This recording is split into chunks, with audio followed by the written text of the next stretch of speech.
MFS একটা website আছে, এটাতে জাস্ট ফাংশনালিটি হিসেবে কী করা যায়, ইউআইতে কিছুই নাই, এটাতে কিছু আছে নাই, এটাতে এটাতে কিছু নাই। আচ্ছা ঠিক আছে, জাস্ট এটা আবার যা যা আছে। আচ্ছা ফাংশনালিটিতে আমি যদি একদম লগ ইন করি তাহলে যা যা করা যায় তা তা এখানে সব আছে।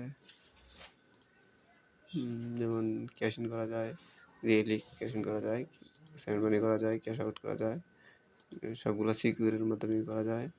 এই পেজটা নাই, এই পেজটা পাওয়া যাবে না, লগ আউট তো হবে, সবগুলো সিকিউরের মধ্যে করা যায়। একটা দেখি, যদি আমরা একটা ফোন নাম্বার অ্যাড করি, টাকা যদি আমরা 500 অ্যাড করি, ক্যাশ ইন রিকোয়েস্ট, তাহলে পাসওয়ার্ড কী জানি ছিল,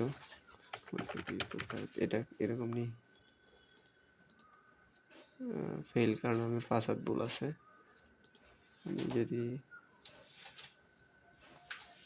এখানে পিনটা তো আমার মনে নাই এক্স্যাক্টলি, পিনটা মনে থাকলে তো হইতো।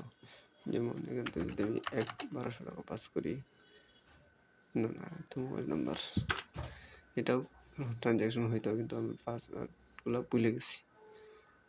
ঠিক আছে, ফুললি অথেন্টিকেশনের মাধ্যমে হয়।